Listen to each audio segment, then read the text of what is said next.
Hey friends, welcome back. Tables are more than just rows and columns. We can also add more semantic meaning to our tables with headers, footers and bodies. So let's continue with the table that we created in the previous video. And we are going to add onto it. First, we are going to add table head element.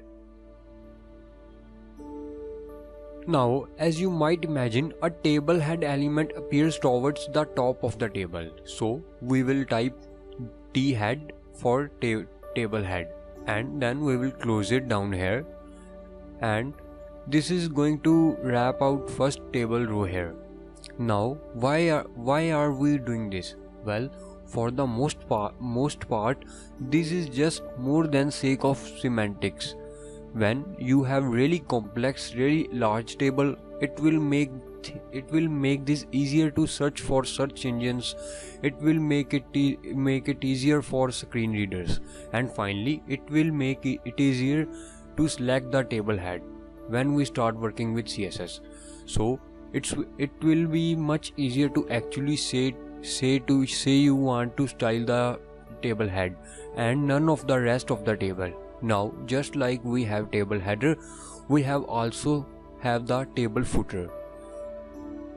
Now, contrary to what you might think, that actually does not go towards the footer of the table. We should just put that right after the table head.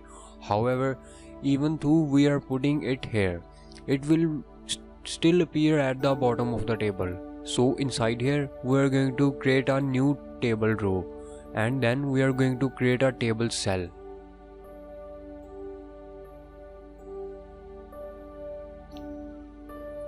And inside of here we will say they are the best one.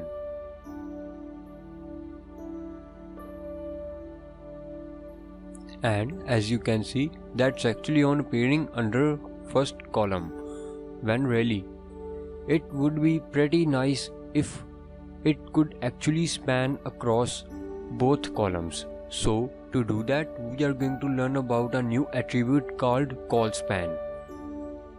So we are going to apply colspan to our table cell, and we are going to say we want this cell to span across two columns. So we will say colspan equals 2. Save that out, and when we switch back to browser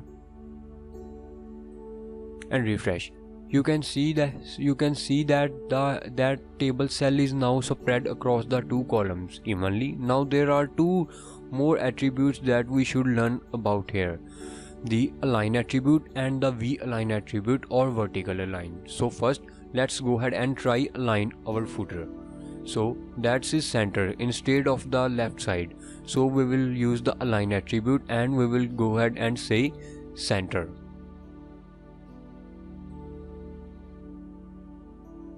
Save that out and refresh, and as you can see, they are the best one footer is now centered within its table cell. You can, of course, align it to right or align it to left, or even justify the text. So let's learn about vertical alignment. To do that, we actually need to create a cell that has a little bit too much more information in it, and that will create some space in one of the other cells. So in one of our headers we will say these are my favorite fruits.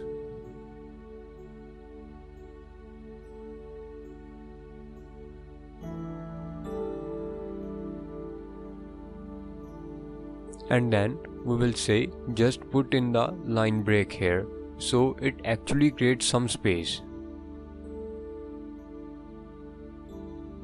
We will save that out and switch back to browser and refresh, and as you can see, we now have vegetables vertically aligned in the table cell to be in the center or in the middle rather. However, if we say vertical align for vertical alignment and then change it to something like top, we can switch back and refresh. Firstly we give the top alignment,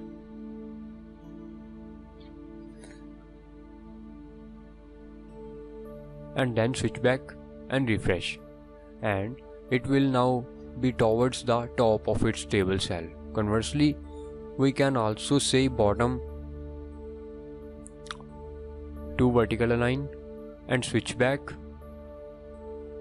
and refresh. Now it's at the bottom of its table cell. And then finally we can change the vertical align attribute to say middle. Switch back and refresh, and it's now in the middle of table cell. Now finally let's actually reverse the border attribute that we applied originally, and let's just change it to really high volume like 5 pixel instead of 1, just to see what it looked like.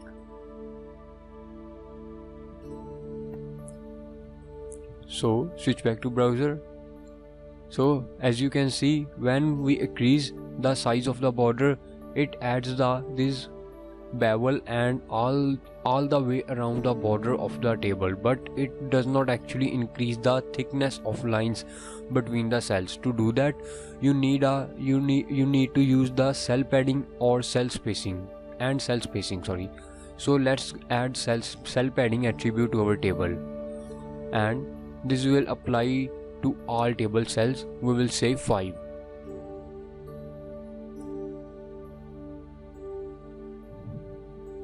And switch back and refresh, and as you can see, we now have more padding within each table cell. We can also increase the space between our table cell by using cell spacing. So we will set the cell spacing